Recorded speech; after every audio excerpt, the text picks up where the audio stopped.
the Republicans and Democrats can't agree on much.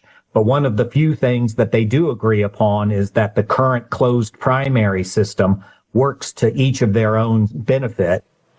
To the 2026 session now, lawmakers debating a major shakeup to primary elections in Oregon.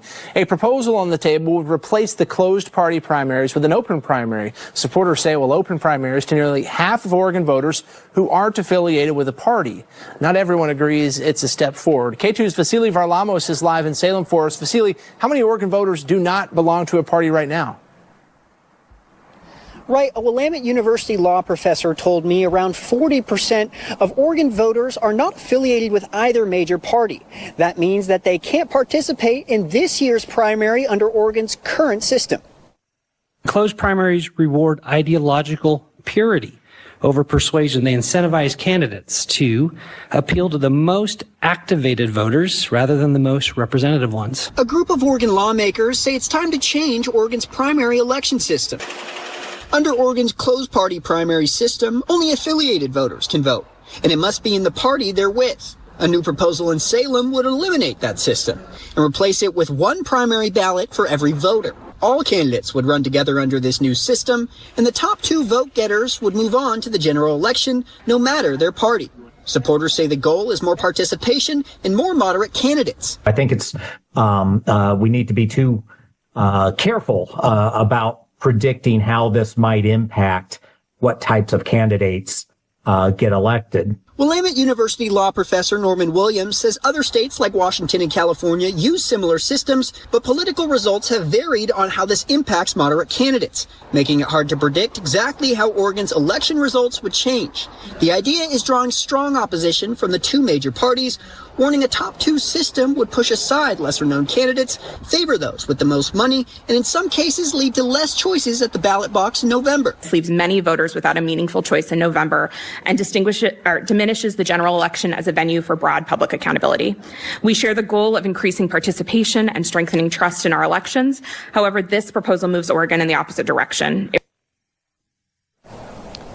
Now, lawmakers can't make this change on their own because it requires a change to the state's constitution. If it passes the legislature, voters would have to approve it in November. The earliest that this could apply would be to the 2028 primaries. Live in Salem, Vasily Varlamos, K2 News. The mayhem of the midterm elections is ramping up. Just one more month until the March filing deadline here in Oregon. So much is shifting. But will the change be enough for some conservative candidates to get back local seats? One thing is for sure, there is a lot to talk about, from changes being proposed to candidates involved. Let's get some perspective and opinion from a special guest today, next on Redline Live.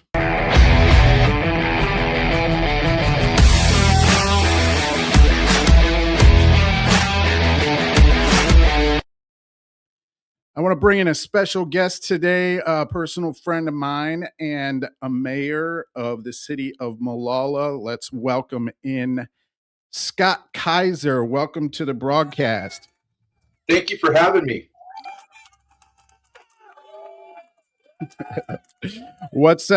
How's Molalla over there? You know, Mollalla's doing a lot better than we deserve. We got a lot of projects going on and a lot of infrastructure and getting things rebuilt, and things are working really good for us right now. Nice. So just before we get into this, I kind of have a personal question because, I've been running in politics for like the last 5 years or so. I had a couple year break and stuff.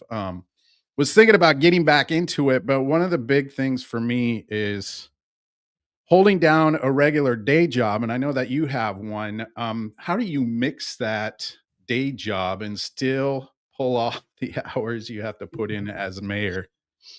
Well, it helps if you have an employer that backs you. My boss is really good about, if I need to jump on the phone, I have a very, very expensive Bluetooth headset. And so I drive a dump truck for a living. It's no big secret. And we do excavation work, digging out new foundations for houses. And so a lot of times when I'm driving down the road, phones are voice activated now. I can tell my phone to dial so and so. And I try to keep everybody in my contacts so that it knows who to dial. And I use my Bluetooth and get a lot of business done over the phone.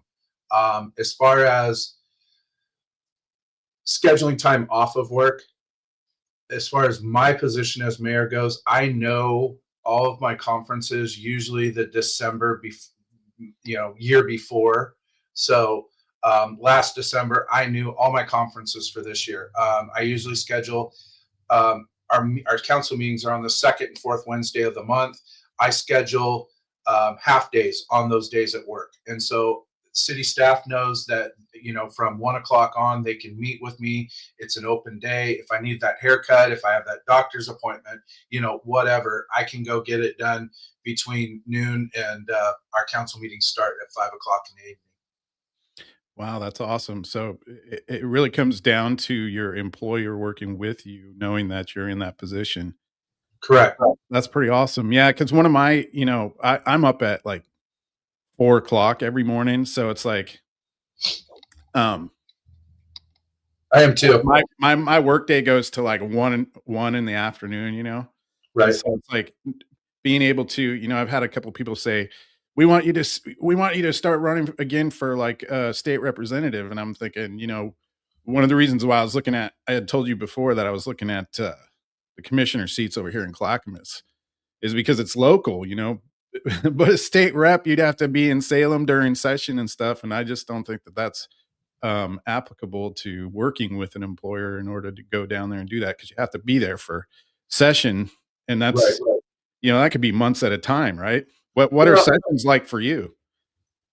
So what are sessions for me?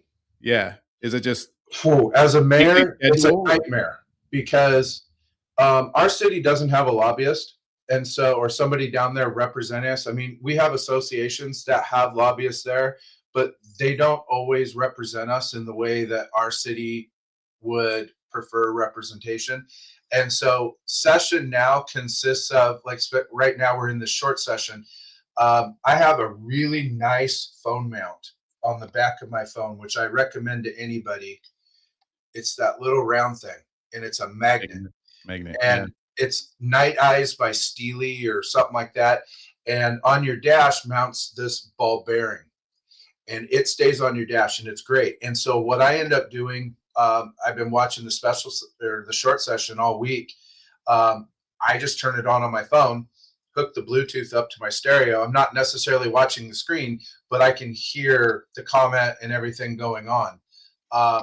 So during the long session, it's not only, short session, it's that plus when I get off work, letters at night.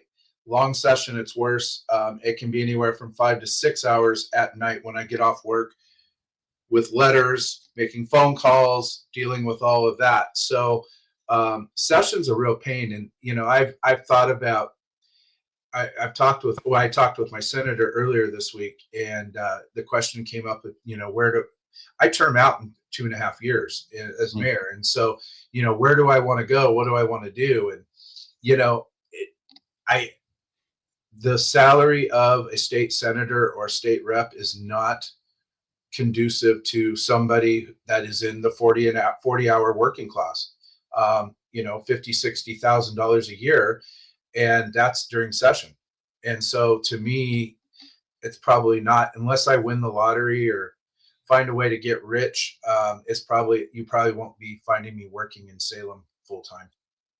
Yeah. Cause my career, I make almost $90K a year. So it's like having to quit my job to take on something and have that big of a cut is like, I don't think so, Right. And as far as the county goes, the county is it's a lot more lucrative. But with the county, you're going to end up putting in a lot more hours. I've done a lot of research on it. The county, a lot of people just see them coming in twice a week, having meetings, voting on stuff. But as soon as those meetings are over, they are out meeting with chambers of commerce, the Grange, transportation. They're down in Salem lobbying. They're flying out to Washington, D.C. to lobby on their next infrastructure package. So it's, some of the commissioners are well, I will say extremely busy. Some of them have other careers that they're also trying to work in as a commissioner, which I'm not overly crazy about, but they do stay very, very busy.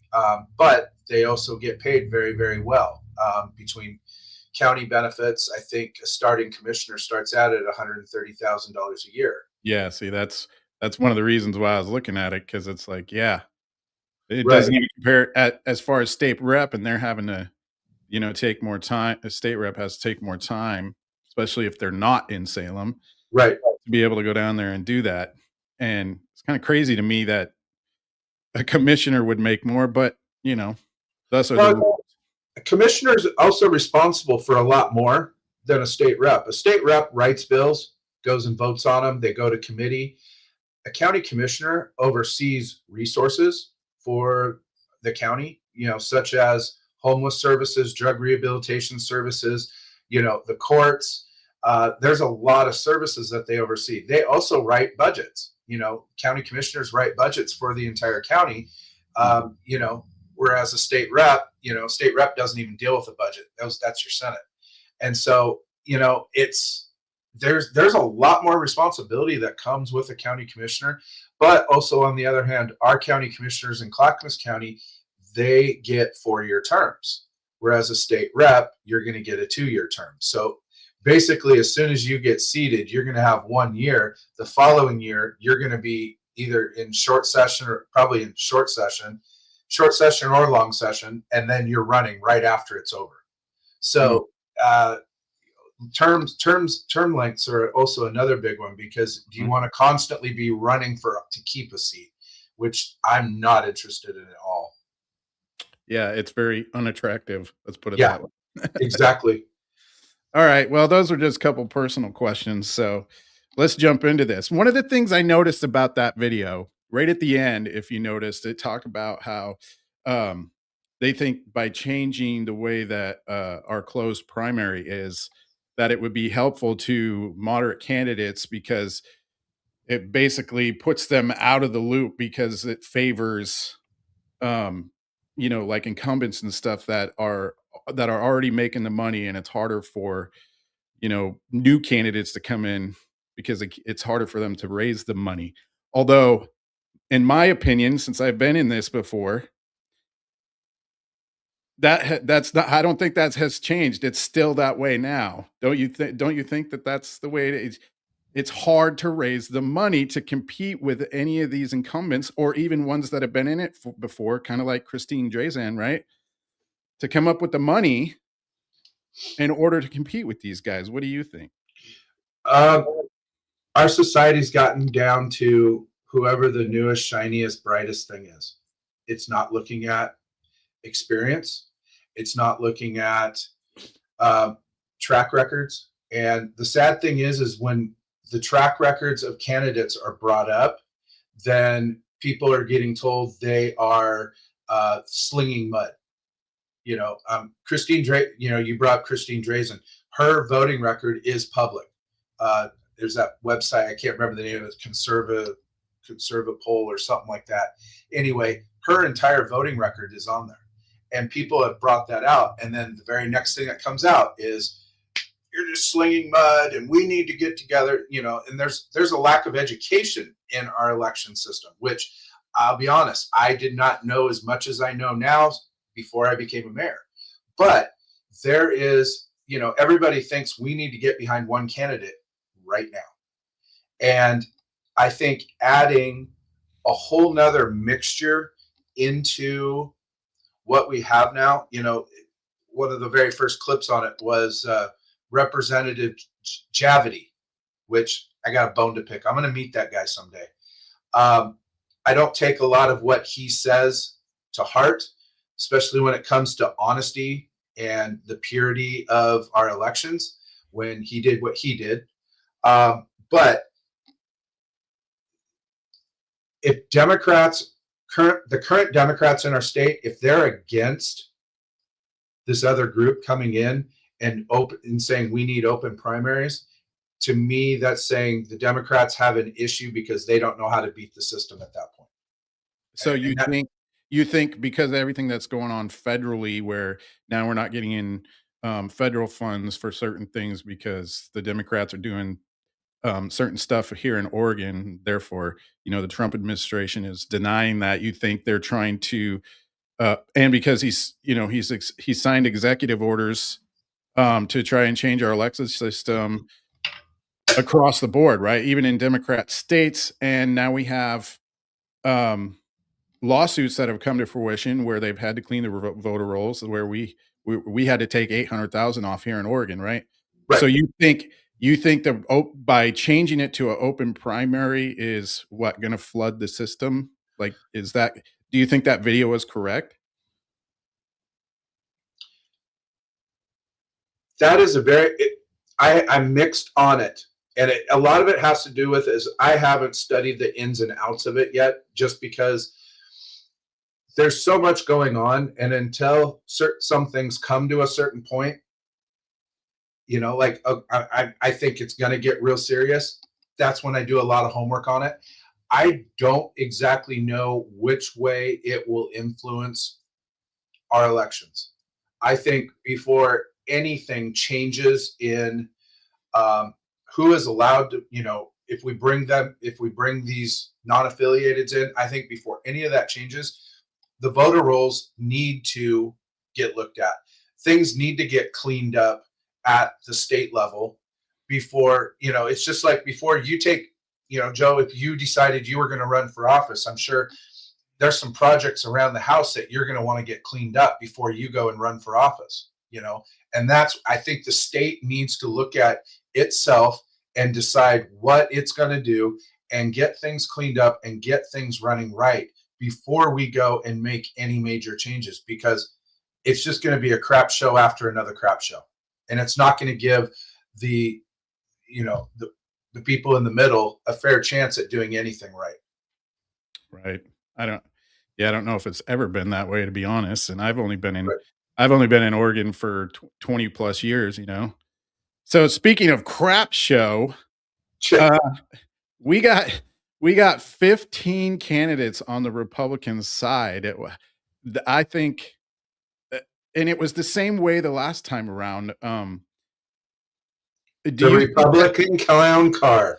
Yeah. So do you think that some of these candidates are like, this is just a PR stunt? I mean, look at all these people. How do the people within the Republican Party even begin to make a choice on any of these guys? Well, to answer your first question, I think some of them got in and they entered the race to attract the attention of certain candidates and say, hey, I'll jump out if little quid pro quo, if that makes sense. I saw that right before Ed Deal jumped in. There was a candidate that jumped out and jumped all over Representative Deal's bandwagon, and I'm just kind of waiting to see what the payout is for that. With some of these candidates, we've had a lot of quid pro quo. Senator Drazen, I'm sorry, but Representative Bunch getting into office, that was a couple years ago, was going to be one of her opponents. He backed out. She went straight up against Hebe, sucked all the money out of the campaign, and she ended up taking her state rep seat. Well, Matt Bunch, all of a sudden, boom, now he's state rep taking over for her. So to get to your question, yes, there is a lot of people that are in this race. And to me, they are in by name only. They haven't done anything. And even some that have done some things, they've gotten on social media, they've advertised a little bit. They haven't, and I'll just be blunt, they don't have a chance. They don't have a chance. There's 4 really good candidates that are running right now. I think those 4 are going to be your major contenders. Who do you think those 4 are? In no name order: Drazen, Deal, Dudley, and Bethel. Okay, all right, here at the top. And I think the rest, and I'm not the type of person to tell them to jump out. Maybe they win the lottery and find a way to score a big win at the primary. But those are your names. As far as the rest go, I've James or David Medina. I've met him. We've talked several times. We've done rallies together back during COVID. He's a great guy. I think he has a great heart. Whoever gave him the idea of running for governor, I think he needs to get rid of him. I think honestly, David Medina would have had a much better chance at getting into office if he wanted to go somewhere big, if he would have ran against Merkley. There's really no viable candidates running against Merkley, whether they have experience or name recognition. And honestly, I could have gotten behind David going against Merkley or Wyden, depending on which area he lives in. I'm good with it. But as far as the rest of the names go, you got Paul Romero. Paul's been in so many races. I know. He's the perennial, space holder in all these elections. Well, he couldn't even make a name for himself in the Republican Party. That's why he jumped over to the what is it, the Constitution Party now or whatever. Right. And it's just, a lot of these people that are jumping into this race, go meet some experienced people that have won some races, meet some ones that have ran campaigns on their own, and ask them what their opinion is. And I guarantee you're going to find out. Start lower, go hit the city, get a city council, a mayor. Everybody told me when I went straight for mayor. I went straight for the jugular of our city. And I was told I was going too high. I don't think so. Me too. What was that? Me too. Like Yeah. I ran for state rep in District 49 and then over there in Gresham, and then Gresham, the mayoral seat and the city manager and all that all fell apart like a couple of weeks later.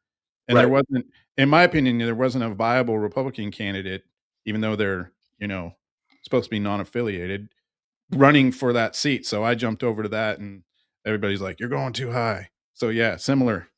Yeah. And as far as the city level, I don't think you can go too high starting out. And the reason why is 90% of the cities in our state are, 95, they're not ran by the mayor and Right. council. They're ran by a city manager. Yeah, I think the city of Portland is the only strong mayor position, right?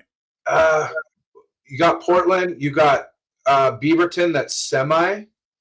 They do have a city manager. See, Portland's got a city manager too, but I don't think Portland's as strong as it used to be. Beaverton, kind of the same way. Mayor Beatty, she's in the office every day. She gets that salary. I'm not sure the dynamic. I know it was voted to change and it never really happened. Gresham, I believe Mayor Stovall's in the office also every day.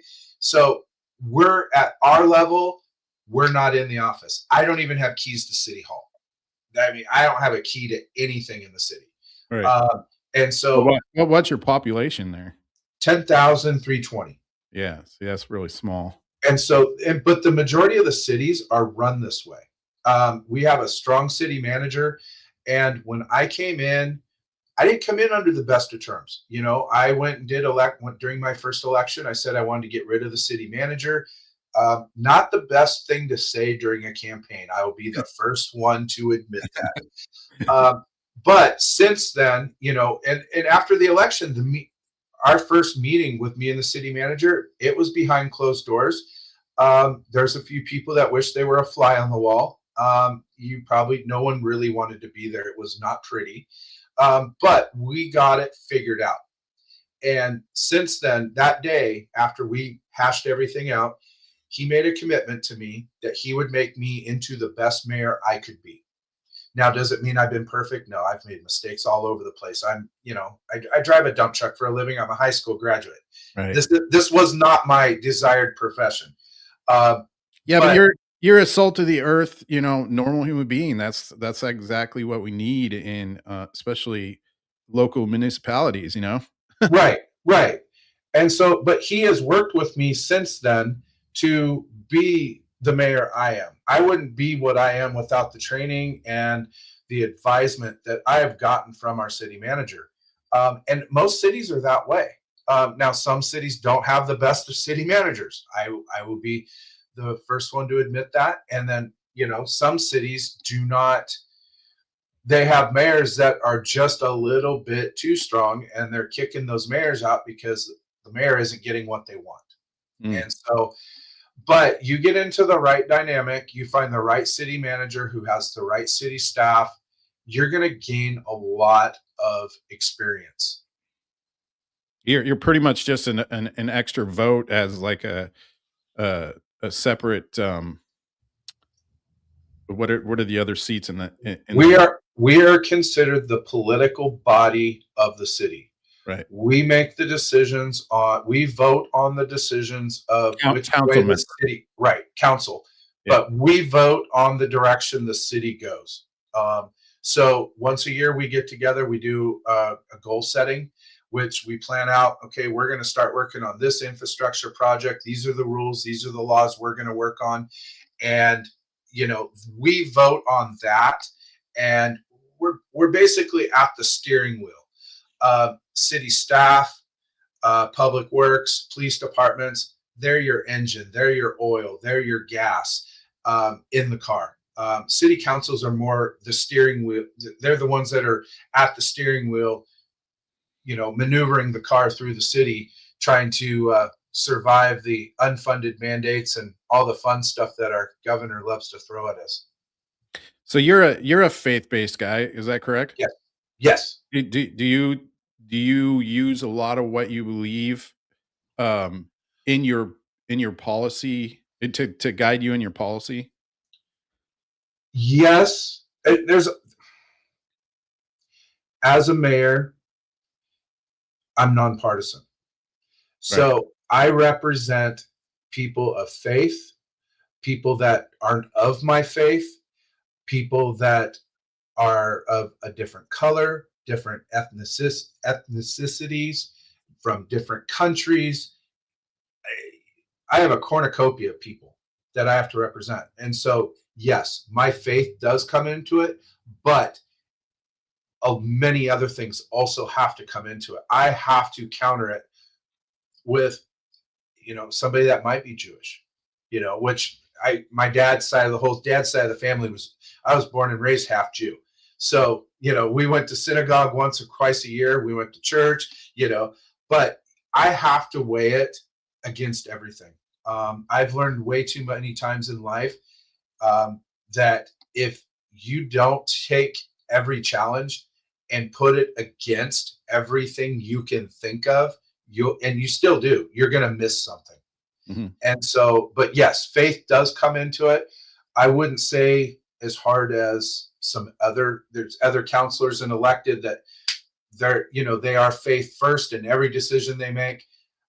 In my position as a nonpartisan mayor, I have to weigh out a bunch of different things to make sure it's fair for everybody. See, and the reason I asked that is because I truly believe that we need more candidates that are faith-based and would lean more towards bringing faith-based belief in, considering that we live in a world now, and especially even in Democrat states, blue states, where morals and righteous actions are completely obliterated at this point. We're living in crazy world, you know? So now that's why I lean towards a person like David Medina, because I know he's a faith-based guy, even though he doesn't have any experience. I know him personally, and that's one of the reasons why I lean towards him strongly versus these other people, where I know they're compromised. I know they've been as a candidate before and sitting in our house and stuff like that, making decisions for our state or even locally. So that really sways my opinion on who I stand. So I know Bethel's campaign and that you're standing up for her. Do you want to do a little plug for Danielle? Absolutely. I mean, you started off with religion. I know Danielle is a Christian. In fact, I didn't know that about her. all of the four candidates, the major candidates, are Christians, which I was really impressed with. But as far as Danielle goes, personally, I got behind her because she actually won her county commissioner seat. When she won, I won my first term as mayor. And so her and I just started talking. I'm not even in her county, but it was someone nice that I could go to, ask her opinion. She actually had started off on the school board for Marion County, and then went to the chamber before she went to county commissioner. As a county commissioner, she has been one of the most successful county commissioners in our state, with balanced budgets, providing resources to homeless and drug rehabilitation services. I believe the facility she just opened a month or so ago is the biggest one in the state. Didn't even have to go to our taxpayers to ask for money for it. She was also instrumental in the recovery effort for the Santiam Canyon after the fires came through. And so there's been a saying that she's used, and I definitely believe in. The state needs an executive to run the state. And when I say an executive, I don't mean a business executive. I mean, yes, she does. She also does own a business with her husband, a plumbing company, but somebody that has written budgets, somebody that's provided services, resources to people in need. Danielle's gone as far as she's been out getting the people help. She has a great story if you get a chance to hear it. She went out into one of the homeless camps, and she literally brought a lady out of the homelessness and got them resources. And it come to find out after the fact, the lady first didn't want help. She said no. Danielle's like, hey, come with me. I'll get you the help, get you out of here. And the lady says no. She goes, I used to be a nurse, and if I leave, these people won't have help. And she says, we will find a way to get them help. She got her out of there. Now the lady is on her own. She's back in society. She's working toward getting her nursing degree back, her license back, and she's going to go back to that place and help these people.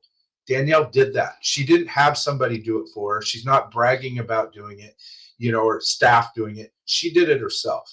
She knows firsthand what it takes to get people off the street. And let's face it, go to Portland. What is the biggest problem Portland has besides politics? Homelessness. Yeah. And no other candidate has a success story or has provided resources in their area of politics or experience to anybody. Well, not just homelessness. It's the fact, one of the other things is the gouging of taxpayer dollars to try and take care of that problem currently. Correct.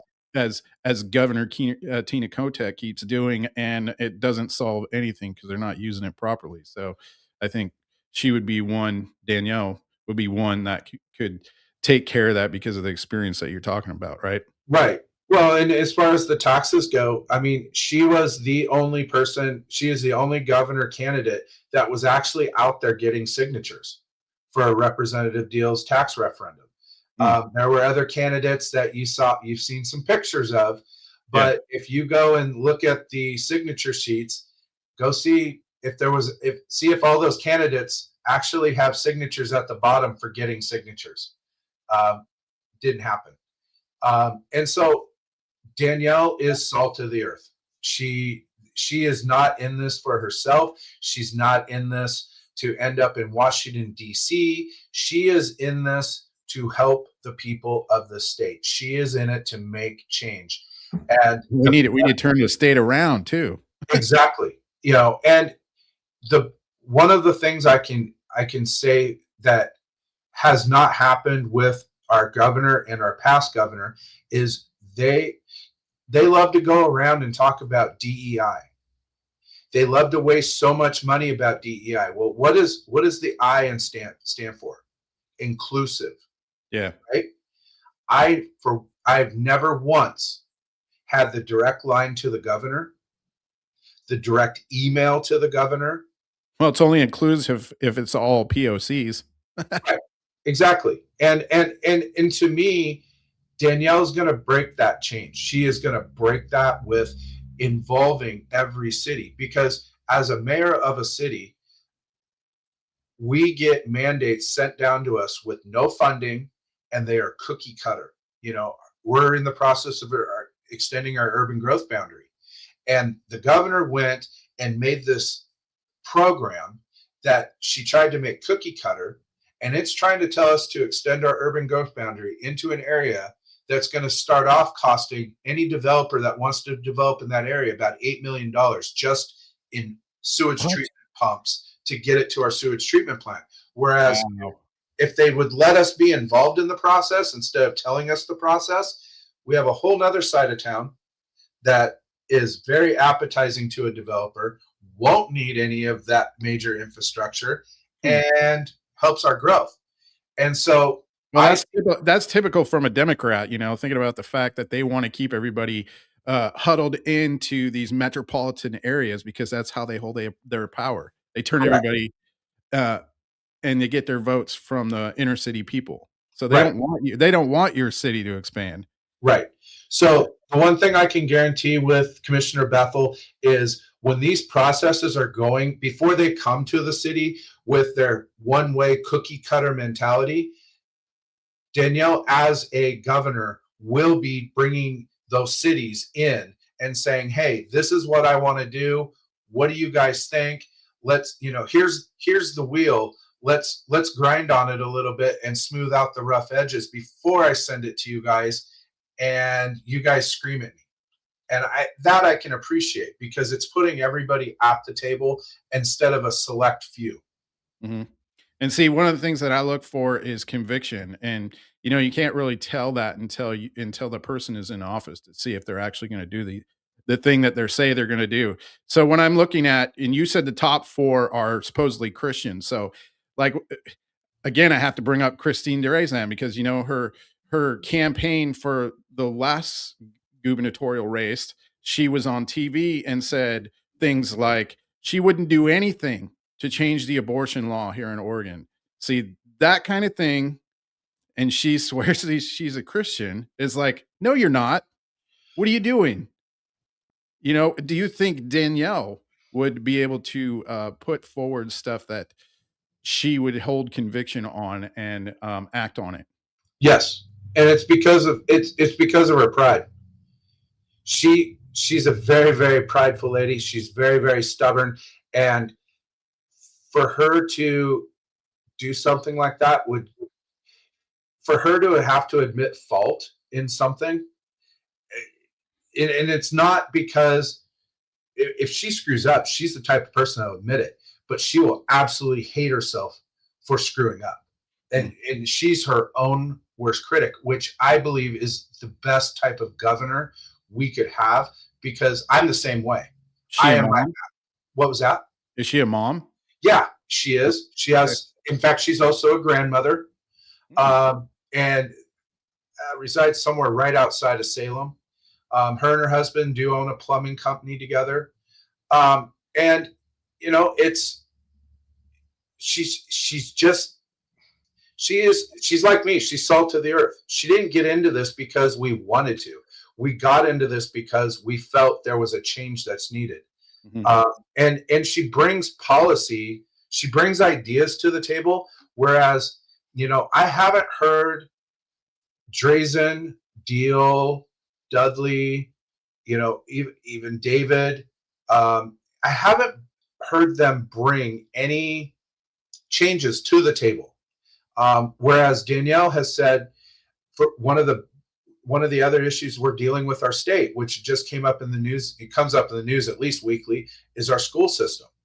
And back when Kitzhaber was governor of our state, he got the state superintendent of schools eliminated, that position eliminated, and the governor took that position over. Danielle wants to bring it back. She wants somebody in charge of the schools that knows schools to start leading the schools to get them back to where they belong. So she holds the power over the school system. See, to me, that's ridiculous because one of the the teachers unions is one of the highest donators to the gubernatorial races here in Oregon. So when you talk What does about that tell you? ridiculous, yeah, Right. corruption. There's reasons behind it. Danielle wants to get a state school superintendent back in place. Her philosophy is she wants the people in charge that know what they're doing. She doesn't know everything. There isn't one person running for governor, including Tina Kotek, that know everything.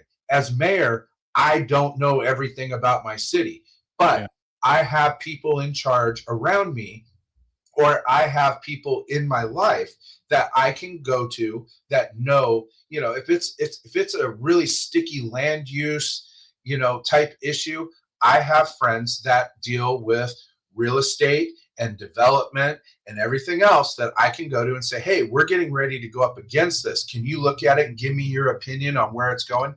That's what Commissioner Bethel wants. She wants the right people in the right positions, not bureaucrats, not the highest paid donors in positions to start getting the state fixed. So now that you mentioned that, like one of the things that irks me, especially when I look at state representatives and senators, is when they take donations from lobbyists such as Pfizer. And we know that our candidates here in Oregon, with all of the corruption in these lobbyists to sway our legislators, do you think Danielle would be one of those people? No, not at all. I mean, her moral code, she's not viable. She could walk out of politics today and live happily ever after. She's got her kids, she's got her grandkids, her husband's successful, her family's successful. She doesn't need this.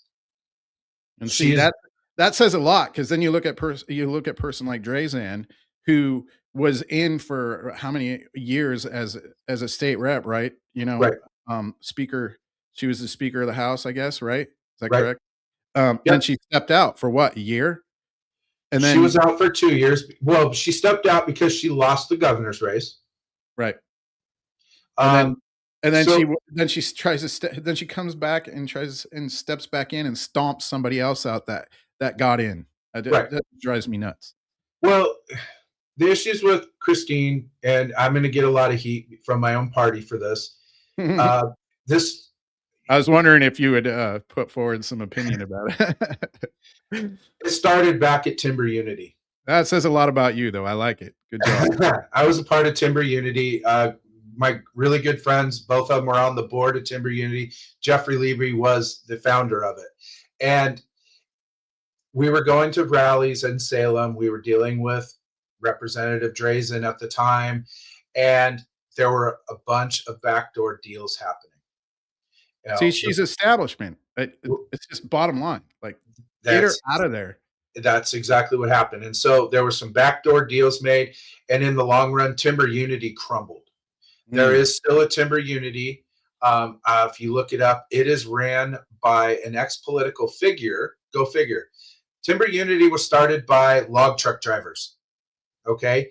4 or 5 log truck drivers. Jeffrey Levy, Todd Stoffel, Scott Walls. These guys drove a log truck, and they got tired of dealing with and hearing about the carbon tax. And so they got a group of us together. That is what started the rallies. To this day, Timber Unity split. It is ran by Julie Parrish, who used to be down at the Capitol. She's now a lawyer out of West Lynn. Yeah. Angelita Sanchez, who's running for state rep. She's still on it. You were quick on the draw. We didn't even time that out. Wow. And there's several other people. I did some show prep, bro. Yeah, I guess. We didn't even plan for that one. I'm impressed.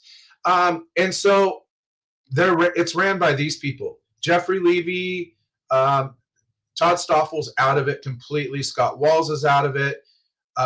Jen Haymaker, They started ONRI, which is, I think it's Oregon Natural Resource Industry. A little bit similar. They still don't have the big kick that they had with Timber Unity, but they're still out there. But that's where Drazen got kind of her start. And so she decided to run for governor. And again, this was 4 years ago when the clown car was huge. One of my neighboring mayors also decided to run for governor, and I was newly elected mayor. And, you know, I stayed loyal. But Mayor Pulliam out of Sandy, he was mayor at the time, he decided to run for governor, and I backed him through the primary. Yeah. And so after that, I did get on Drazen's. I did back Drazen for the general. But there were some things that happened. You know, she conceded really quickly at the end of the general. I wasn't real impressed with that. And then, so she lost the governor's race. James Heeb stepped up, and he became a representative. And let's face it, James is not the most eloquent of speakers. We all know that. It's just not. He's another guy that I would trust as someone who has the courage of conviction. Absolutely. But James's voting record is spotless. He has an incredible voting record. He's a veteran. Him and his wife own a school outside in like preschool, early youth school there in Estacada. So they give back and work within the community. James is a great guy. Do you think he's going to jump back in? I think Drazen burned him pretty bad. Yeah. You know. So 2 years ago, Drazen decided she wanted her state rep seat back, and James Heeb was running against Matt Bunch. Matt is the chair of the Clackamas County Fair. And so when Drazen decided to jump back in, conveniently, Matt decided to get out of the race. That's interesting. I think I may have met him before. Yeah. Now that you mentioned he's the chair for the Clackamas County Fair. And he's a very nice man. Don't get me wrong. Very, very nice man.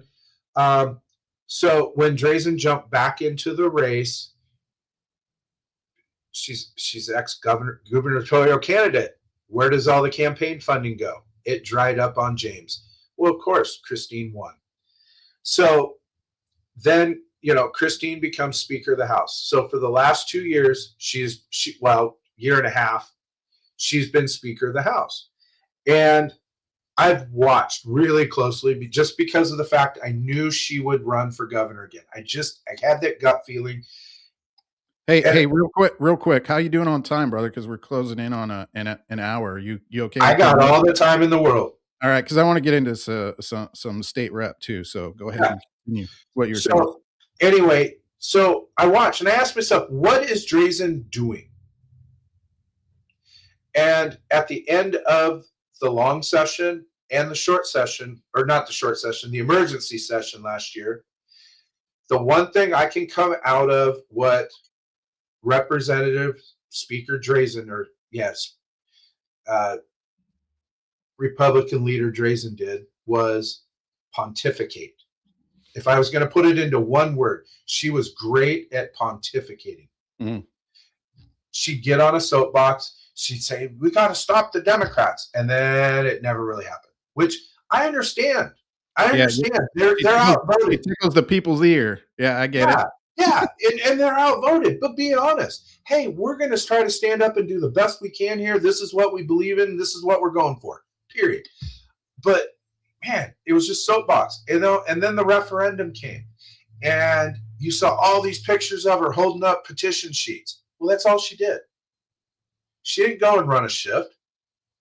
You know, Commissioner Bethel did. She went and ran shifts out in the rain, holding up signs, getting signatures.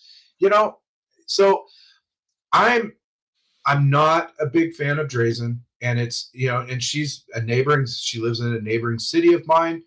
I think she sees what Daniel Bonham did, and that's the route she wants to go. At first, Well, honestly, the Trump administration could have chose her too, because if you look at the old commissioners, we had what's her face from the Clackamas County that was also chosen by no, the Trump no Dreamer. Dreamer. Oh yeah, Dreamer is one. So she was a House congressman. But then we also had a Clackamas County commissioner, Judy Smith. Yeah. Yep. Judy. So Drazen could have been chosen just as easily, but why didn't he stand out? Right. So Drazen, she had her chance. She didn't win. She's taking up space, and she is the bright, shiny object on running for governor. She's getting a lot of funding, and my message to everybody is: don't look at who has the most money. Don't look who has the brightest, shiniest commercials. Go do the research and find out who has the experience. Yeah. Because the one that has the most experience, voting records. Exactly. Look at the voting record. Look at success. Because honestly, and Drazen put herself there. It's not like she was forced into this box and da-da-da. She put herself as a state rep. She does not have a successful record as a state rep. Now, Democrats have made that possible, okay? I understand that completely. But don't go make yourself out to be this bright, shiny thing when you don't have that great of a success record. Because, and again, like I said, Democrats have made her success record suck. But we have people coming in that want to be a governor that do have success records, that can make change and can make things happen. Yeah, so it's like, and I don't want to spend the whole time dishing on Drazen, but it's kind of one of my pet peeves. Oh, we can switch to Dudley. We can go to Deal. I'm kidding. But see, this is one of the reasons, like, even obviously we have term limits here on the state level, but I want to see it on a federal level. She served out her terms. Okay. She tried to run for governor. She lost and stepped out for 2 years. Okay. You're done. Go away. Right. Go away. Right. You can't just keep being a proponent for the system. Like, right. It drives me crazy. You can't keep kicking that dead dog down the road. Yeah. And unfortunately, Rep Deal, unfortunately, what's his success record? He's had a great referendum. Everybody says he's this great leader. People have told me I'm a great leader. I've had some really successful events. I put on a whole concert here in Malala. It was absolutely free for anybody that wanted to come. And we did it in the pouring down rain, and we were at max capacity. I'm this great leader. No, I'm not. I had great people around me. Ed Deal, he's really nice. That just shows you care about your community. You want to put things together to entertain your constituents. Right. But I had successful people around me that made that successful. Mm-hmm. That is the exact same thing with the referendum. Ed Deal had successful people around him that were incredibly organized that made the referendum a success. Okay. If it was not for Jody Fleck, the director that did all the paperwork, that kept all the captains and all the volunteers and all the locations and dealing with all the print shops and everything else, it wouldn't have been what it was. Jody's behind the scenes. She's an employee of the state. She works in the offices of state reps and senators. I don't know, a bunch of them. And Jody is what made it successful. And, it hasn't been really out, but it's not private. Danielle, Representative Deal, is Commissioner Bethel's state representative. Last year, Commissioner Bethel went to Representative Deal several times, 4 or 5 times, and said, "Hey, I'm interested in running for governor. Do you have any thoughts of it?" And he said, "No, not doing it. I got your back." And here he is. So she goes and puts her name in. She was one of the first Republicans to put her name in to run for governor. The referendum happens. Commissioner Bethel even volunteers to help the referendum. The referendum is, to this point, a success. We have to admit it was very successful at this point right now. And the night before we were supposed to go into a studio to do something similar like this, where Representative Deal was supposed to be doing the moderating with her, we got a phone call at 12 hours before saying, sorry, I can't do it. I'm going to run for governor. Wow. And that was January, I think the second or third week, Friday night in January, we got that call. And yeah, I called him up. He sent me a message the next day and said, hey, sorry I couldn't make it. And I took a couple days and I finally called him up and I just said, hey, I'm a person that really believes in integrity. And when you give somebody your word that you're not going to do something and you are going to back them and support them in their role, if somebody comes to me as the mayor and says, hey, I'm going to run for your city council, or, I'm going to run for county commissioner. Great example, Stan Pulliam, Mayor of Sandy, ran for governor, asked me to endorse him. Absolutely. I endorsed him. Well, then the big Willamette Week article, Swingergate, came out. Supposedly, I remember it. Yeah, many years before, him and his wife were swingers. Yeah. Everybody Everybody pulled their endorsement on him. I didn't. Okay. You know why? Because he didn't lie. He didn't cheat on his wife. People that were backing candidates that were homosexual were pulling their endorsement from Stan. I don't see a difference. Both of them I don't necessarily agree with in my personal life and with my faith. Yeah, me too. But I don't see a difference, and it doesn't affect the job as long as you're not lying. Well, see, I had somebody try to get me on board with the Stan campaign too, and I was like, I had already jumped on with Mark Thielman. Yeah, Thielman. And his was the same thing. He came out and explained his situation, and it was like the person who was trying to recruit me. I'm like, so what? I'm supposed to forgive Stan, but not Mark. I mean, Right. Exactly. And so to me, your word is your bond. If you don't keep your word in politics, especially over something like this, where you said you were going to back a human being, you were going to back a person, and you're not, how are you going to be at governor? Yeah. Over something important.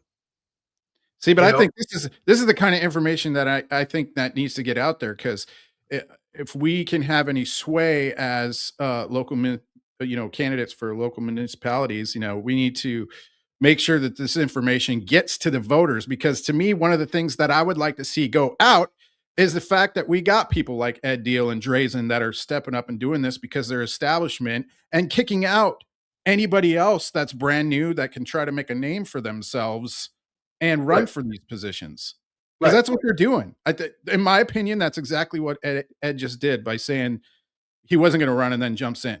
Right. Exactly. And to me, it's not right. We have our word, we have our bond, and if you're only at the campaign side of this, the campaign mode, and you've already stepped on somebody like this, yeah, you're not. This isn't the position for you to be in. You just stay at state rep. Besides the fact, if you think about the strategy that was involved in this, all of a sudden, boom, you're running for governor. Okay, who's taking your seat? Who's running to replace you? You just left that seat wide open. And now other people are going to have to scramble. The Republican Party is going to have to scramble to find somebody good that can get elected and get in your seat. It was just super hard with the super majority. I'm sorry. It comes down to one word. It was incredibly selfish and opportunistic.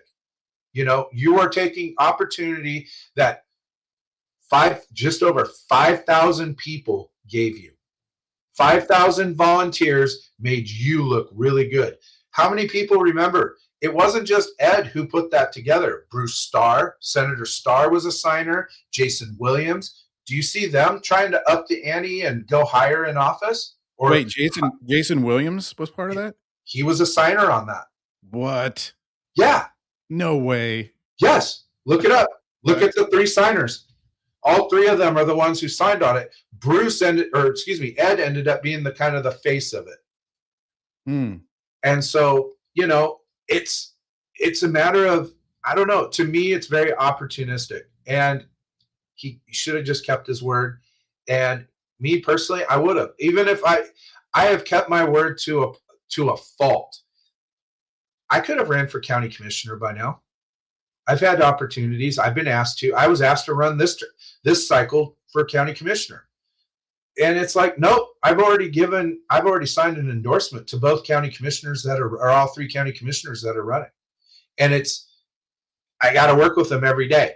That's just kind of what it comes down to. Next cycle, I'm done here.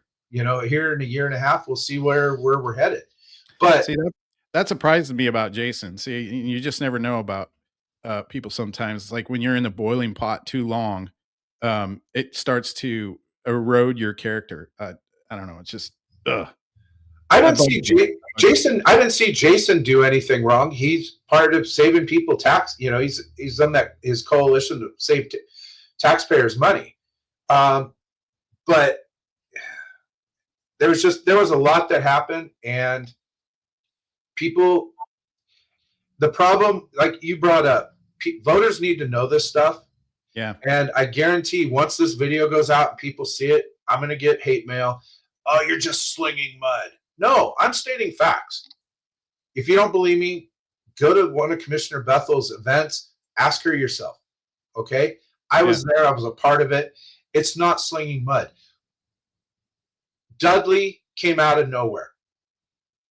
My issue with Dudley. Let's talk about Dudley a little bit. So one of the things I have to ask. So because he was an ex-Blazer player, we know that the Blazer money is going to come into this. And the Blazers are talking about leaving Portland. Oh, what a coincidence. Just like a lot of businesses that were here and now are leaving, such as Dutch Brothers. Do you think that Chris Dudley would be a strong candidate because maybe one of his positions would be to secure small business here in Oregon again? I don't think he could secure small business in Oregon. I don't see a track record of doing that. For me to that's one of the things I'm interested in, because that Blazer money is going to come into play, especially if they are advocating for him to save their franchise to stay here in Portland, Right. And it's, to me, the Blazers, if you look at the businesses that are associated with the Blazers, it's kind of like the same thing as the political perspective. It's the association. There's certain groups of businesses they bring in, and that's it. Okay. The establishment. Yeah. I feel they're the establishment. There's only going to be certain businesses they bring in. And to me, Dudley getting into this race, he lost 10 years ago. He has done nothing to. Does he have any connections to the caucus? The only connections I know he has is with, I believe, Emmert International. I know Emmert's a big fan of his. Yeah. But I don't know which way the caucus is going. I would think they're in a toss-up between Drazen and Deal because they have to deal with them daily. But to me, it was just too convenient. He's jumping in the race. He also drug his feet forever before he got into the race, which to me, that was, he was fishing. He was out there trolling for donations. And, if you guys want me in, you got to give me all this money. Well, to me, that's chicken crap. That's always what it is. Yeah. Quit playing games. You got enough money. Get in the freaking race. Yeah. And then when he does get in, his very first public speaking appearance was at the Western Liberty Conference here a few weeks ago. Yeah. And they had this great forum, and I think he was the second to last one to go.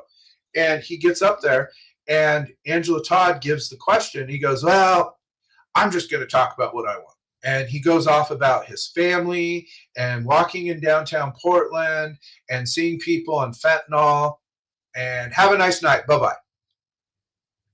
And it's like, okay, what you've had all this time, you've been teasing everybody. Nobody's schooled you on what are you going to do? What are you going to change? What are you going to bring? Or is it you're just going to bring the Blazers money to save the Blazers? Out of convenience, they need money this year. They lose their franchise. Honestly, if the Blazers go, they go. If they stay, they stay. The whole deal with that Moda Center is an absolute joke. Paul Allen built that building. Yes, there were some taxes, ticket tax that happened back when, before it was built, and so on and so forth. But Paul Allen built it. The Allen family got in the business, got all the profits out of that building. Didn't Paul Allen sell off though on the Blazers now? They're in the process of selling the Blazers, yes, but the Blazers and the Moda Center are two different things. Okay, yeah. So they sucked all the money out of all the concerts, the monster trucks, when the Winterhawks actually did get to play there, the Blazer games, every event that happened there, they got all the money out of it. And then right before our favorite past mayor of Portland got out of office, he bought the Moda Center. Portland bought the Moda Center for $1. What? Yeah. Is this the Panama Canal here? He bought the Moda Center for $1. Yeah, he bought a rundown, used up event center for $1. So now the city of Portland owns the Moda Center. Oh wow. Okay. Now, what mayor in their right mind? This is almost exactly like the Detroit Stadium. Right. They're exactly. dealing with the same thing. Right. And now they want a handout to get it fixed. And it's like, well, no, go back. I don't feel bad for the Blazers.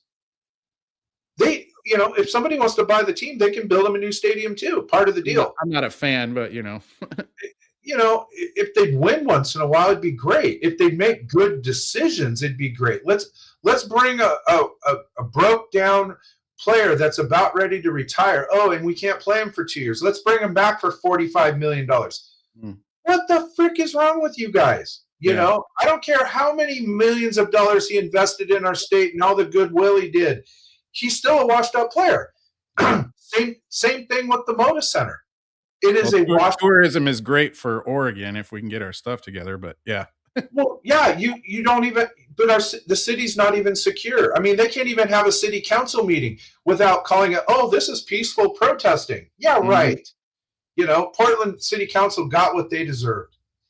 But nonetheless, Dudley, he hasn't brought anything. He hasn't said, hey, this is what I'm going to do. This is the change I'm going to make.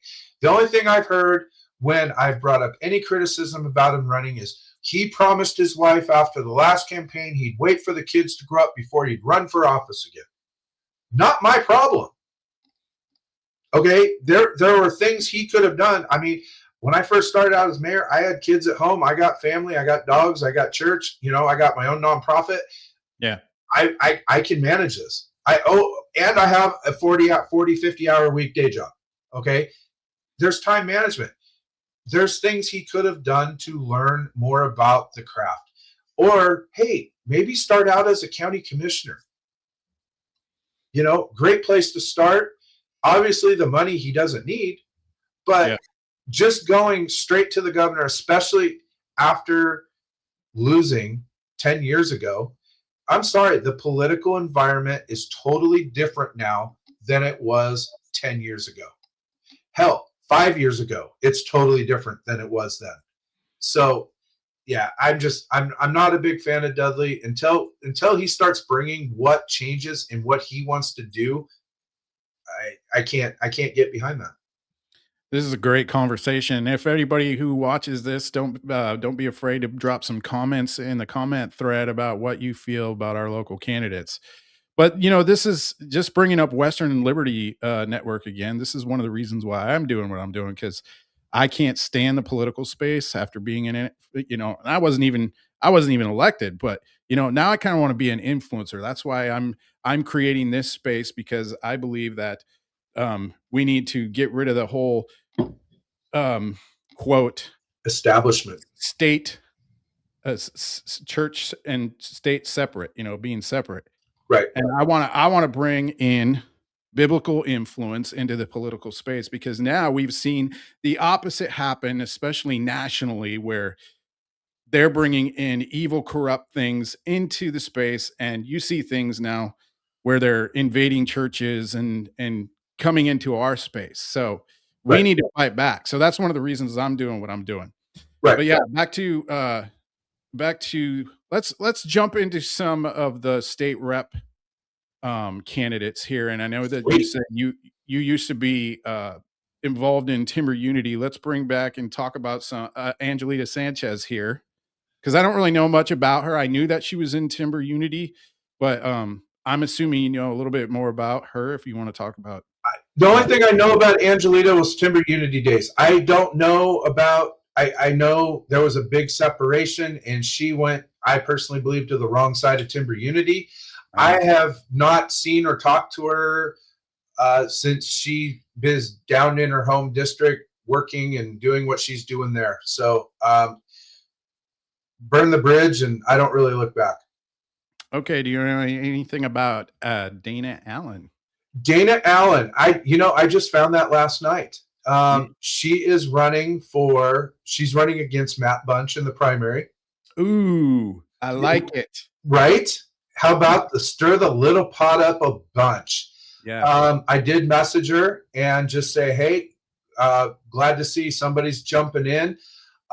Last campaign cycle, she ran against Mark Schul for Clackamas County Commissioner. Was not successful, obviously. Yeah, that was a wrong move. I like Mark. Yeah, I like Mark too. Mark gets a little. He's feisty. Yeah, there you go. But I don't know a lot about Dana. I'm waiting to see.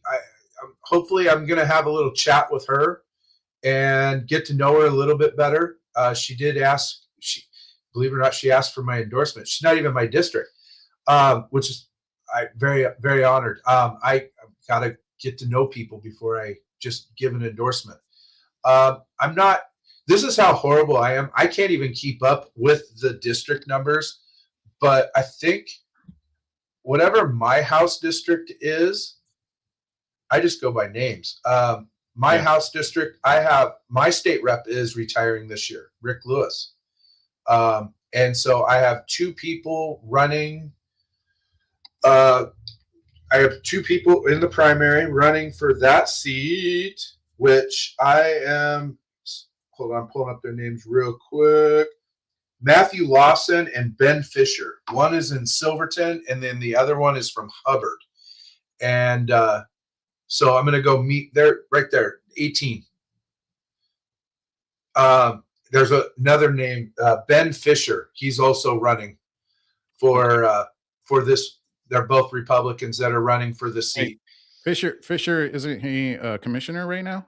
I don't know. I don't think so. I thought he was a Clackamas County commissioner. Oh, no.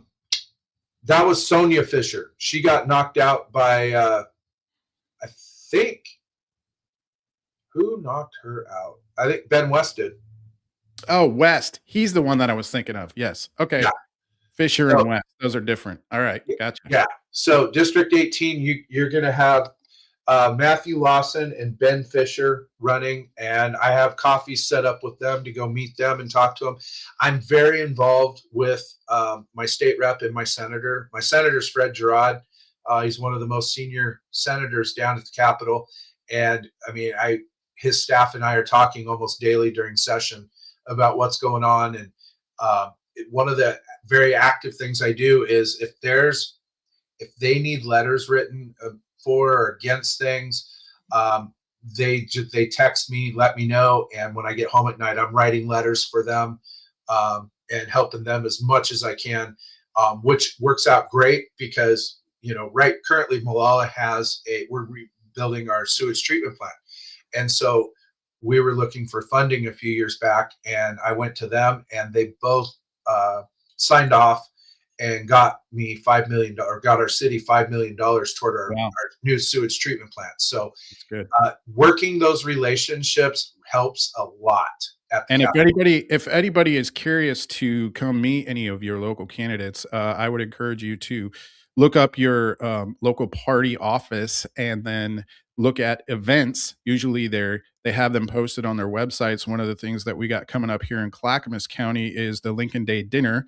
Both Scott and I will be there. You will be able to meet. Oh, you're not going? Nah, Oh, I thought you said you were going to be there with Daniel. Danielle will be there. Yeah. I'm probably not going to be there. Okay. You know, these events get very expensive. Yeah. And, $125, $150. Yeah. We're just coming out of Christmas and, Yeah, I'm going because I was hoping that you were going to hook me up with the interview with Danielle, but I can do that outside of going to that. So all right. we can make that happen. Fair enough. Anyways, look up the events. There's several of them being set up. You can go in and meet your candidates. So that's just promotion for this local one because I'm here in Clackamas, but you can check those out anywhere. So we look at this, and one of the things that I want to talk about is the fact that if you count these up, there's 30 on the Democrat side right now, and there's only 26 on the Republican side. So this is one of the downfalls, and I understand here in Oregon, being because it's a blue state, we have a hard time coming up with people that want to even run because of the supermajority here in our state, and it's very, very, very tough for conservatives. Is there any opinion on your side about gaining people on the Republican side to run for these offices as mayor? Do you have any advice on that? Well, it would be toward the powers that be in Salem, and that is we need to get the wages up. If like you use the term conservative. If we want to get conservatives on the ballot, what do conservatives do? They go to church on Sunday. They're back to work on Monday. People. Yep. We work 40 hours a week. Okay.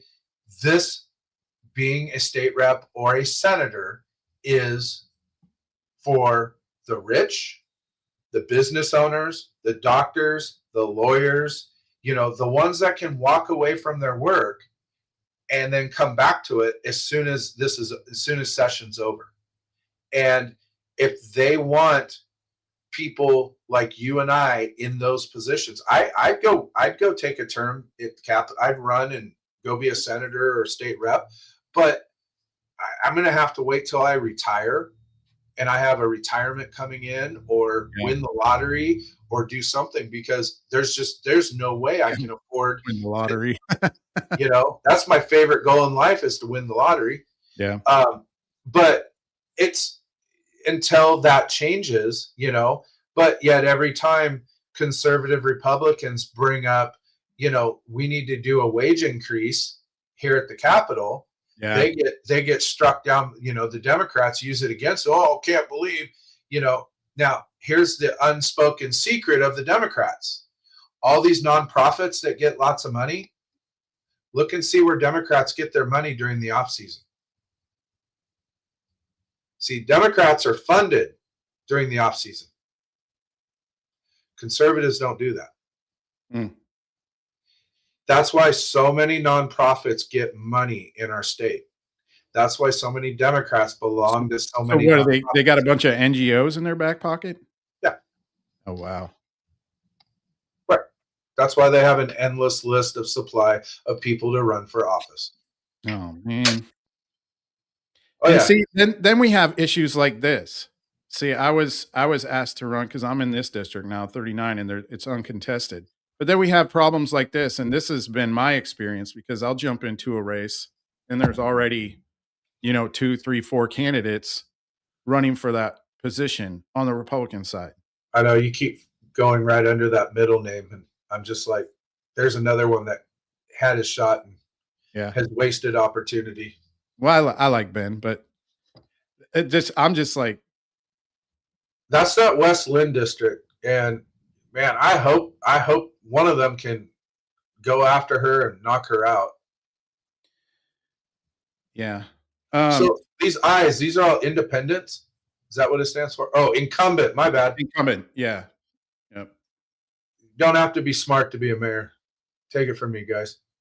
And see, and I understand like the state rep position, just like we talked about a little bit earlier, is one of the tougher ones simply because it's it's only a 2-year term and like you're constantly campaigning and you're not even guaranteed to get that spot back. So when you're making so little amount of money to be in office and you can't really work it like you do as mayor with an employer to allow you to be able to do the job, I understand why it's difficult to get people to run for these seats. Right. So, but then this problem here, especially on our side, is really bad in my opinion. Right. I mean, I lost all of the races that I went because of that. Right. Well, and then you got, I don't know the district number, but the one, what's Tillamook for state rep? I'm not sure. That one, that guy needs to have about 5 people running, or 5 people to go against him. Do you know the name? Javity. For those who don't know the backstory on Representative Cyrus Javity, he is the state representative from Tillamook County that last year went against the, is he not running? Wait, it says is Tillamook, Oregon is in Oregon's 1st congressional district of the U.S. House. So it's Oregon House is 32. Let's go down to that. Go ahead. So he is one of, he ran. Oh, so he hasn't announced he hasn't gone and filed to run yet. No, doesn't look like it. He ran and won his campaign as a Republican. Well, maybe it's because Honnold talked him out of it. His wife is involved with the state party. Right. No. Hold on 1 second. So when he became a state rep and he was down at the Capitol last year, he voted Democratic. And at the end of the long session last year, he went and changed parties. Yeah, see, he went from Republican to Democrat. Well, then they had a recall. Well, they didn't get enough signatures on the recall. And so, but he was one of the people we were hoping would vote against the gas tax. Yeah. And he voted for it. Oh my goodness. And so he's one of those that I'm not fond of. And I pray to God Christian Honnold gets him. We got to go rhino hunting. That's one of the problems here in Oregon too, is we got too many rhinos. Right. Yeah. No, it makes me absolutely nuts. That's why I got out of the local party too as treasurer. Cause it's just like, well, and it's hard I don't understand why so many people want to volley for a volunteer position inside the party. They're so power hungry, even inside our own parties. Right. Well, it's hard for us to go after and do what we want to do because, we have responsibilities. We have day jobs. We're not living on the system and waiting for the handouts from the governor to feed our family and everything else. We like to go to sleep at night knowing that, hey, guess what? Tomorrow's payday and I can pay all my bills and feed my family and pay my car payment and do all the things that, good, morally, ethically minded people can do. Yeah. See, and I want to be an external influence. So that's another reason why I'm doing this, because within the party, we got one of the reasons we have, a crowded seat like this. And then the party is usually the one that decides which candidate they're going to support. And then everybody falls in line. Not so much. Not for me. That's the way that I've seen it for a while. Yeah. As far as the party goes, the party's never been against me, but they've never really done anything for me. Mm-hmm. So it is. And maybe, if I do step up and go higher, maybe, and Malala's in Clackamas County, right?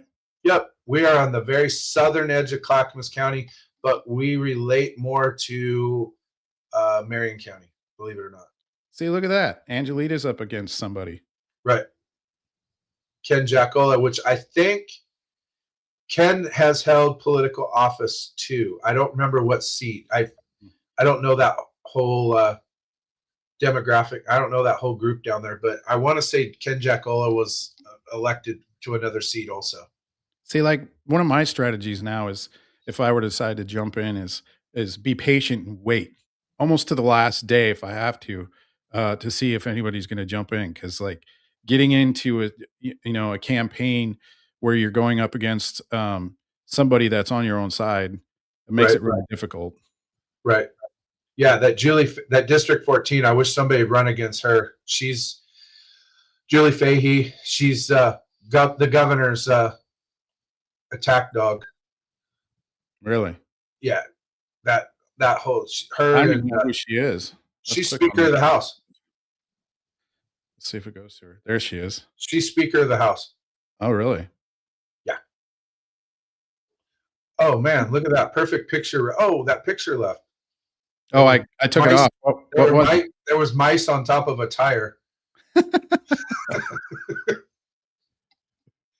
the way, just a little disclaimer. Everything I say is doesn't have anything to do with the choices, opinions, or thoughts of the Molalla City Council or Molalla City staff. They are completely mine. So please don't blame my staff or the City Council for anything I say or do. There you go. I like it though, because you could be a man outside of your office, and I still get in trouble. Yeah. Did you see the no tax rally first of the year? No.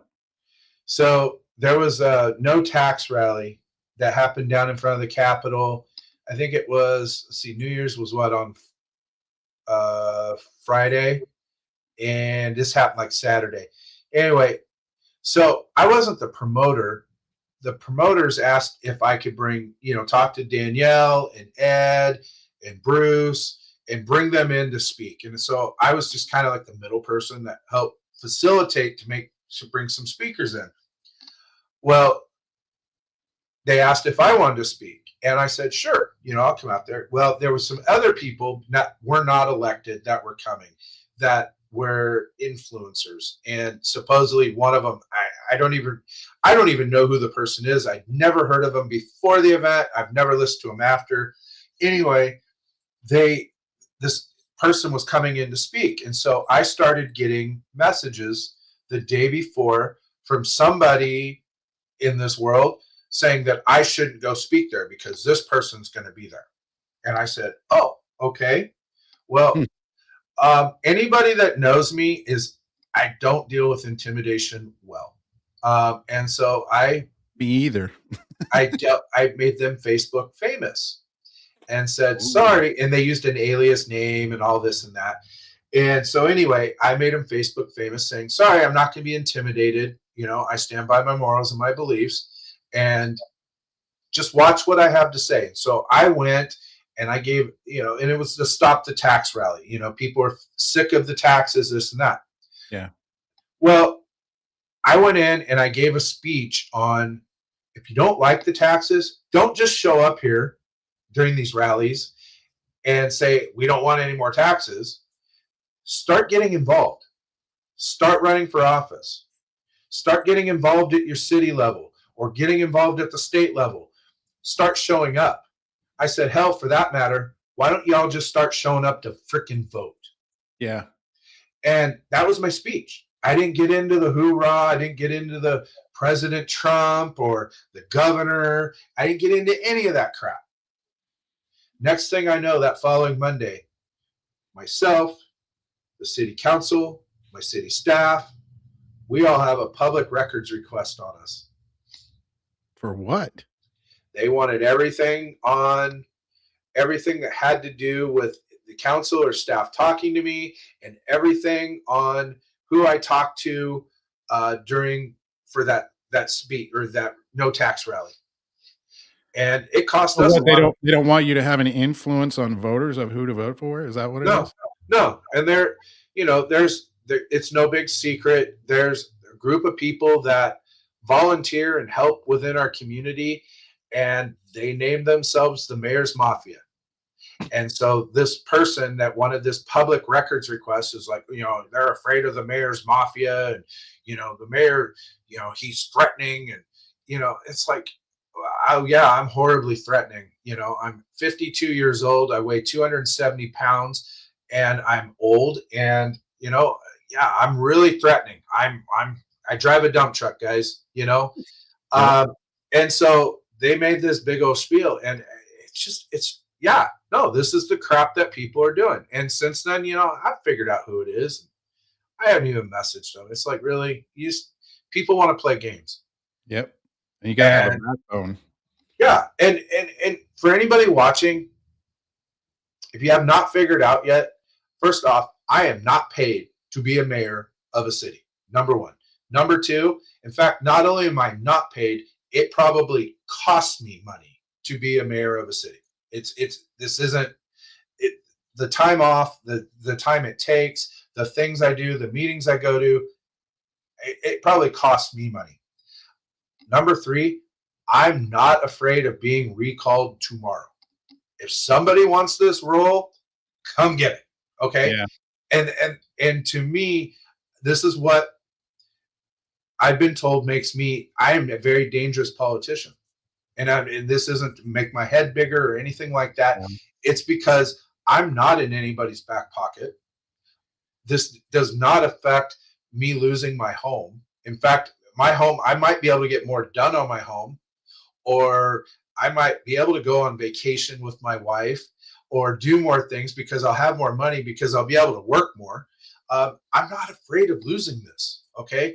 I've been at the lowest of lows of being a mayor and being in trouble and screwing up.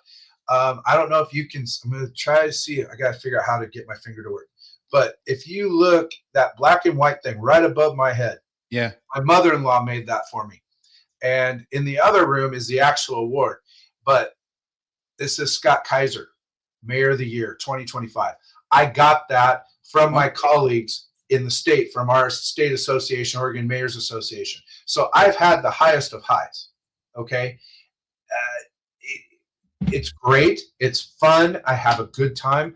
But tomorrow morning, if I wake up and I am no longer the mayor of this city, my life goes on. Yeah. Personal achievements are important. But that's very appealing to not want to get involved.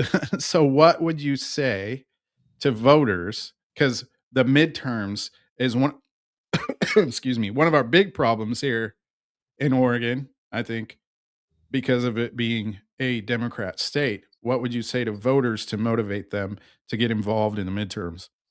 Every election is life or death. Okay. As far as the conservative Republican Party goes, every election is life or death. Every vote is needed. There's people that say, and there were people in our community that said they didn't think their vote mattered. Their vote didn't count. 4 years ago, we put a bond on the ballot for a new police station. I think it won by 9 votes. Last year, the year before, the school district put a bond on the ballot for a brand new school. It won by 100 voters. Okay. Every vote counts. And for all of you that think voter integrity and the elections are rigged, this or that, it's never going to change until we all come out and every single voter comes out and votes the next 2 elections. Because the first election, you got to change everything. You got to change it from the supermajority to you got to flip sides, because the Democrats, they have the advantage. They're not going to give it up. This is just like a football game. They are not going to lessen up their defense. They're going to keep their foot on the throttle, and it's all gas and no brakes. Every voter has to come out. You got to get it changed. Then once we get that change, then those elected have to come in and get it back in front of the voters to change the voting structure of the state. That's how it's going to work. And if you can't even, if you're not voting, and I'm just going to be really blunt here. If you're not voting and you get a ballot, I'm sorry, you're one of the laziest people I've ever met on this entire freaking planet. It gets mailed to you. All you got to do is open the envelope, read a book, and talk and figure out who the best selection is, scribble in a little box, stuff it back in an envelope that already is postage paid, and put it in your mailbox, your mailbox may be 75 feet from your front door. If you can't do that, and yet you want to come out and bitch about our state being this screwed up, I'm sorry, who's in Salem, who's in your city, who's in your county isn't the problem. You're the damn problem. And this is the bottom line for me. So everybody says that this is the most important election of our lifetime. No, they all are. They all are. It's no news to anybody, or it shouldn't be, that we have bodies of governance. That's how we operate cities. Okay. So if you're sitting here wondering why we're having moral problems within our city, it's because you won't get involved. Right. You have to vote. Yep. This is how you influence. It's just a tiny little thing. You don't even have to run. But voting, if you want to keep a city clean and operational the way that you see fit, then you have to vote, because they're all important. Or get involved. Yeah. You know, I'm a dump truck driver. I didn't even ask my garbage truck driver. Yeah, I didn't even ask my wife. Someone convinced me to go run, and I went and did the paperwork, and here we are. And now I'm in my second term. Last election, I had 2 people that ran against me, and I still won by 80%. Wow.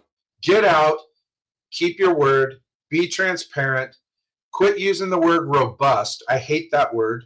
I mean, everybody should have a drinking game for every elected official who says the word robust. Take a shot.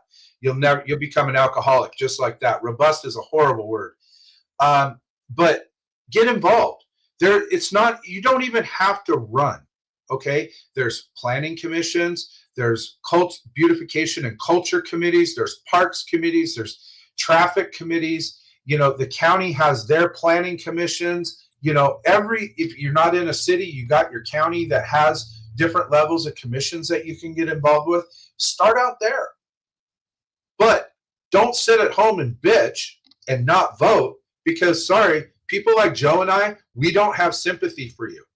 Yeah. We don't care, because all you're doing is your noise in a problem that we're trying to get resolved. All right, ladies and gentlemen, that's Scott Kaiser. Let's give a hand for Scott. I love it. I really appreciate what you do for our state, my brother, and I love you for it. Appreciate you. Any last words as we close this out? Primaries are coming, and don't waste the opportunity. Go out, find out where the governor's candidates, where your state reps, your senators, your city electeds, whatever. Find out where they're going to be, ask the questions, get involved, find out who the best person is for the role. Not the one that has the most money, not the brightest and shiniest, but find out who has the most experience and then vote for them. Hey, this was a great episode. If you're interested, I'd like to do it again closer Anytime. to the general election. And we could do this again, talk about the main candidates that are on the card. And just like I always say, ladies and gentlemen, this is one of the reasons why I do this. This is where we draw the red line in your life, the red line in your mind, and the red line against this world system. Thank you for joining us today. We will see you next time.